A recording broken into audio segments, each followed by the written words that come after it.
Start Mamta is joining us live on Times Now this morning. Mamta, पहले तो आपको बहुत बहुत सलाम और आपने इतनी सलामती के साथ वहां पर इन सब के साथ आप लड़ी हैं। हमें ये बताइए कि क्या हुआ क्या था, और आसपास पुलिस भी खड़ी है, हम देख पा रहे हैं। किसी ने आपकी कोई मदद नहीं करी ममता?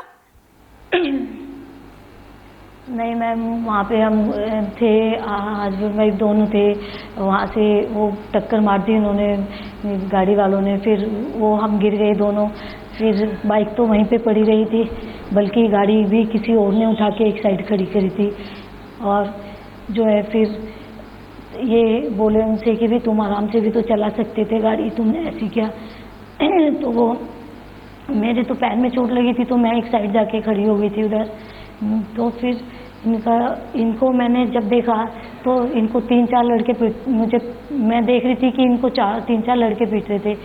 फिर मैंने अपनी चोट बोल के, मेरी पैर में लगी थी, तो मैं अपनी चोट बोल के उनसे उनको वहाँ पे जो भीड़ खड़ी थी, मैंने उनसे बोला कि आप देखो वो अकेलों को मार रहे हैं, आप सपोर्ट कीजिए। लेकिन मेरी वहाँ पे किसी ने नहीं सुनी। फिर मैंने सोचा कि अब मैं क्या करूं, मुझे समझ नहीं आ रहा था। फिर मैंने अपने आप ही, जो मुझे ये नहीं पता मैंने क्या किया क्या नहीं किया। फिर मुझे बहुत दुख हुआ कि वहाँ मेरे किसी ने साथ नहीं दिया, इसलिए मैंने रिपोर्ट भी दर्ज नहीं कराई। क्योंकि जब वहाँ खड़े खड़े सब देख रहे थे तो कोई मेरी क्या हेल्प कर सकता है। इसलिए बस उधर मुझे मेरे हाथ में, उंगली में चोट लगी है, और जो है ना उनको बहुत मारा उन्होंने। वे बोले कि हाय मम्मी मुझे कितना मारा, तो मुझसे बर्दाश्त नहीं हुई बात। मैं एक किसान की बेटी हूँ, तो मैं कैसे सुन सकती हूँ कि वो ऐसे मारते। अगर उनको कुछ हो जाता तो मेरा तो कुछ भी नहीं था। मैं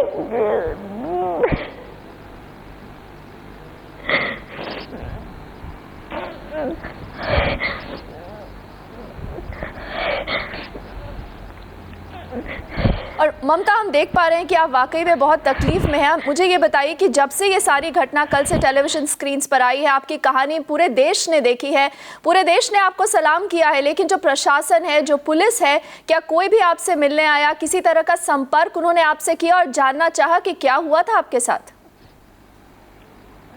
वो ऐसा था कि मैं यहीं पे थी, लेकिन मेरे से किसी ने कोई संपर्क नहीं किया। लेकिन रात यहाँ पे आए थे वो, लेकिन मैं नहीं मिलना चाहती, मैंने इसलिए रिपोर्ट भी नहीं कराई। क्योंकि मैंने बताया ना आपको कि जब मेरी वहाँ पे खड़े खड़े ने उन्होंने सपोर्ट नहीं किया मुझे, तो वहाँ क्या करते। मेरे हस्बैंड ने मुझसे बोला कि चल रिपोर्ट लिखाते हैं। मैंने बोला कि रिपोर्ट लिखा के क्या करोगे, जब यहाँ पे खड़े खड़े ने, जब किसी ने आपको सपोर्ट नहीं किया, पब्लिक भी है, पुलिस भी है, तो फिर वहाँ जाके क्या होगा। मुझे मालूम है कि जो रिपोर्ट लिखवाने जाते हैं तो कैसे होता है, सुनती रहती हूँ, पेपर में देखती रहती हूँ। इसलिए मुझे कचहरी में जाना, थाने में जाना, मुझे ये सब अच्छा नहीं लगता।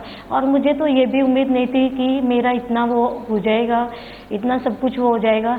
क्योंकि मैं तो केस भी नहीं करना चाहती थी, क्योंकि जो जितना उन्होंने उनको मारा, क्या जितनी चोट उन्होंने सही, या मेरे को जितना मेरा दुखता है, मेरे हाथ पैर दुखते हैं, क्या वो उस चीज़ को दर्द का महसूस कर सकते हैं जिन्होंने मारा है। और जिन्होंने देखा है, क्या कर सकते हैं वो इस चीज़ के लिए। ममता, आपने यहाँ पर एक बहुत बड़ी बात कही है कि चाहे वो पुलिस थी, चाहे वो बाकी के लोग थे, क्योंकि हम देख पा रहे हैं एक बहुत बिजी चौराहा है ये मेरठ का, जहाँ पर दिन दहाड़े इस तरह की बात होती है। कोई वहाँ पर, लोग देखते हैं, तमाशे की तरह ज़रूर देखते हैं, लेकिन कोई आपकी मदद नहीं करता। हम देख पा रहे हैं कुछ होम गार्ड्स भी वहाँ पर मौजूद थे। जब आपने उनसे मदद की गुहार लगाई, उन्होंने क्या कहा? आप देखो, आप उसमें ये मीडिया वालों ने मुझे बहुत सपोर्ट किया। अगर ये नहीं होते तो शायद इतना भी नहीं हो पाता। इन्होंने दिखाया है कि मैं उधर फेस करके ही खड़ी हूँ। जब झगड़ा हो रहा है तो मैं उनके पास नहीं हूँ, शुरू में अपने हस्बैंड के पास नहीं हूँ, है ना। आप देख रहे होंगे शायद उसमें भी मैं बिल्कुल अलग हूँ, लेकिन उसके बाद में फिर मैंने जब उनको झगड़ा देखा करते हुए तो मैं उनसे पब्लिक के सामने फेस करके खड़ी हूँ, क्योंकि मैं उनसे बोल रही हूँ कि भाई मुझे हेल्प करो, इनको मार रहे हैं वो अकेले। लेकिन वहाँ पे ऐसे जैसे कि जानते नहीं हो, जानते तो कहते ही नहीं मुझे, लेकिन जैसे एक इंसानियत के नाते आदमी एक दूसरे की हेल्प तो करता ही है कि भाई चल वो अकेला पिट रहा है और या ऐसे कुछ भी हो रहा है, आदमी जाता ही है। उनकी भी नहीं सोचते, मेरी तो सोचते हैं कि चलो वो एक लड़की कह रही है कि भाई मेरी मदद करो, मेरी हेल्प करो, लेकिन किसी ने नहीं सुना। तो इसलिए आज मुझसे नाराज़ हो रहे हैं सब कि तुमने रिपोर्ट क्यों नहीं लिखाई। तो रिपोर्ट लिखा के क्या करती मैं, मेरे पास इसका यही जवाब है कि मेरा विश्वास नहीं है, इसलिए मैं ये केस भी नहीं लड़ना चाहती, ना रिपोर्ट करना चाहती हूँ। इसलिए बस मैं कुछ भी नहीं कहना चाहती हूँ बस। और ममता, चीफ मिनिस्टर जो है आपके स्टेट के अखिलेश यादव, वो एक युवा नेता है, उनसे बहुत उम्मीदें थी, लेकिन जिस तरह का कहा जाए रवैया उनकी पुलिस प्रशासन का है या बाकी लोगों का है, मुख्यमंत्री को आप क्या संदेश देना चाहेंगी? ऐसी क्या बात है जो आज आप उनको कहना चाहेंगी इस माध्यम से? मैं उनको क्या कहना चाहूँगी, उनको बहुत काम होता है और वो सारे देश उसको देखते हैं, सभी को देखते हैं, वो मुख्यमंत्री हैं, तो मैं उनके बारे में क्या कह सकती हूँ। उनको बहुत काम होते हैं, ये होता है। अब ये पुलिस वाले नहीं करते हैं तो इसमें उनकी क्या गलती है, अखिलेश यादव जी की क्या गलती है। वो यहाँ पे खुद देखने नहीं आ पाएंगे, लेकिन हाँ ये है कि जो वहाँ पे खड़ा था उनको तो देखना था ना। अब अखिलेश यादव जी तो बेचारे वहाँ बैठे हैं, वो क्या कर सकते हैं इसमें। मैं उनको कुछ भी नहीं कहना चाहूँगी, बस मैं ये कहना चाहूँगी कि वो थोड़ा बोले उनको कि ऐसा ना हो, सपोर्ट करे, बस यही कहना। और ममता, हमने हाल ही में उत्तर प्रदेश में ऐसी कई घटनाएं देखी है जहां पर महिलाओं के साथ बदसलूकी होती है। चीफ मिनिस्टर या तो कुछ नहीं कहते या महिलाओं का मजाक उड़ाते हैं। आपको याद होगा कि जब आजम खान जो मंत्री है, उनकी बफलोज यानी उनकी भैंसें चोरी हो गई थी तो पुलिस ने उनको तो तुरंत ढूंढ लिया था, लेकिन यहाँ पर पुलिस खड़ी रहती है, आपकी मदद नहीं करती। तो पुलिस के लिए आज आप क्या कहेंगी यहाँ से? मैं क्या कहूँ उनके लिए, वो खुद ऐसा तो नहीं है कि वो समझदार नहीं है, समझदार हैं, सब कुछ है।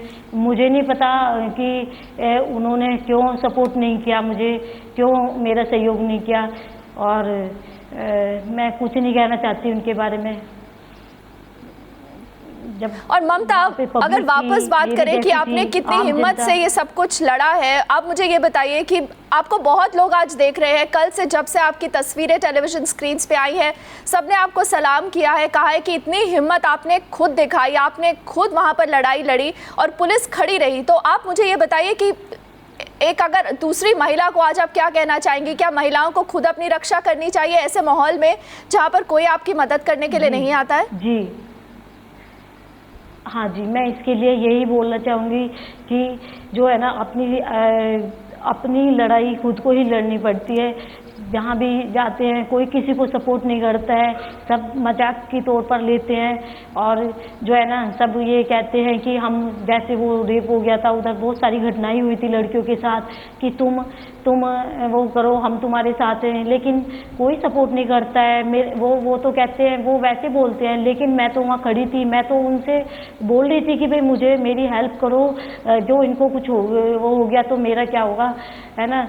तो लेकिन कोई हेल्प नहीं कर रहा था, इसलिए मैं चाहती हूँ उनके लिए यही कहना चाहूँगी, क्योंकि लड़कियाँ जो है वो जूड़े कराटे सीखे, और जहाँ तक है जितनी भी हिम्मत हो सके सब अपने आप स्वाभिमान बनने की सोचें, और लड़कों पे ज़्यादा विश्वास ना करें। क्योंकि देखो, वो जिससे लड़ाई हुई थी वो बोल रहा था कि मैंने माफ़ी मांगी थी, उसको ये शर्म नहीं आ रही कि हम उसे ऐसे लल्लू पंजू या हम कैसे नज़र आते हैं कि जो अगर वो उससे हमसे माफ़ी मांगता तो हम उसे क्या ये नहीं कहते कि ठीक है चलो कोई बात नहीं। उसने तो सीधी लड़ाई शुरू कर दी, यहाँ तक कि जो गाड़ी चला रहा था वो तो पता नहीं कहाँ गायब हो गया, और अपने भाइयों को बुला के भेज दिया उसने, और उसकी शक्ल तक भी नहीं दिखाई दी हमें। कि वो कौन था, क्योंकि गाड़ी चलाने वाला और था और मार पिटाई करने वाला और भेज दिए थे उसने, फ़ोन करके जो बुलाए थे उसने वो और थे वहाँ पर जो पिटाई कर रहे थे। इसलिए मैं चाहूँगी कि कोई किसी का नहीं होता है, सब ऐसे ही होते हैं, सब अपनी हेल्प करनी होती है। तो इसलिए हम क्यों ना ऐसे बने, लड़कियाँ ऐसे क्यों ना बने कि जो उन्हें दूसरे की सपोर्ट की जरूरत ही ना पड़े।